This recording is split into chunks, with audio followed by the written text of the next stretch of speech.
1.5 மணித்தியாலமாக நான் நிகழ்ச்சியை செய்து கொண்டிருக்கின்றேன். நீங்கள் இந்த நிகழ்ச்சியிலே கலந்து கொள்ளுகின்றீர்கள். ஆனால் நீங்கள் அங்கே பிஸியாக இருக்கின்ற காரணத்தினாலே சில வேளையிலே நீங்கள் பிந்தித்தான் வருவீர்கள் என்று சொல்லிக் கொண்டிருந்தேன்.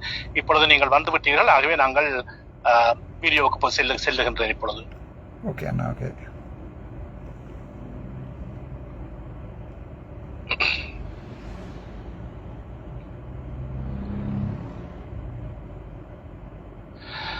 வணக்கம் நேயர்களே, உங்கள் எல்லோருக்கும் எனது அன்பான வணக்கம்.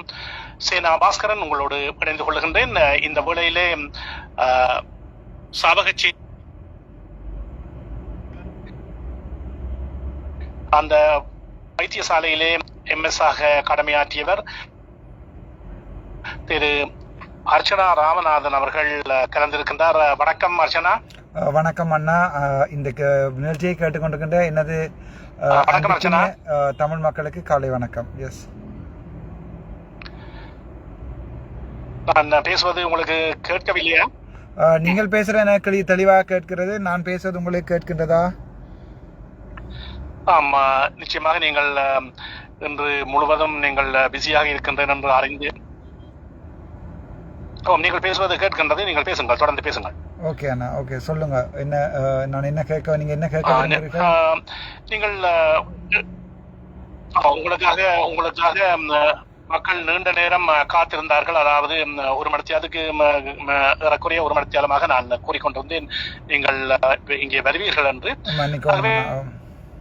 நாங்கள் இந்த நிகழ்ச்சியிலே சில கேள்விகளை கேட்க வேண்டி இருக்கின்றது உங்களிடம். நீங்கள் பல விடயங்களை உங்களுடைய இணையதளத்திலே அல்லது யூடியூப்பிலே எல்லாம் பேசி இருக்கின்றீர்கள். ஆனால் மக்கள் முன்வைக்கின்ற சில கேள்விகள், அர்ச்சனாவிடம் இந்த கேள்விகளை நாங்கள் கேட்க வேண்டும் என்று மக்கள் முன்வைக்கின்ற சில கேள்விகளைத்தான் இப்பொழுது அது ஒரு விளக்கத்துக்காக இந்த கேள்விகளை நாங்கள் கேட்க இருக்கின்றோம். ஓகே, நான் தாராளமாக கேட்கலாம். என்ன கேள்வி வேணுமென்றாலும் கேட்கலாம். நான் எழுதி வாசிப்பதில்லை.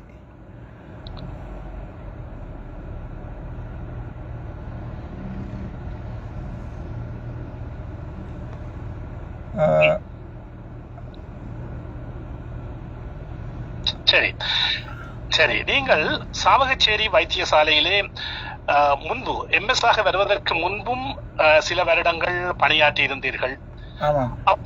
அப்போது அங்கே என்ன நடந்தது? இப்படியான பிரச்சனைகள் அங்கே அப்போதும் இருந்ததா? அப்போது இருந்திருந்தால் நீங்கள் அப்போது ஏன் மௌனமாக இருந்தீர்கள் என்று கேட்டால் என்ன சொல்வீர்கள் அர்ச்சனா? சாவகச்சேரி வைத்தியசாலை என்னுடைய ஃபர்ஸ்ட் அப்பாயின்மெண்ட். அதாவது நான் நேஷனல் ராங்கி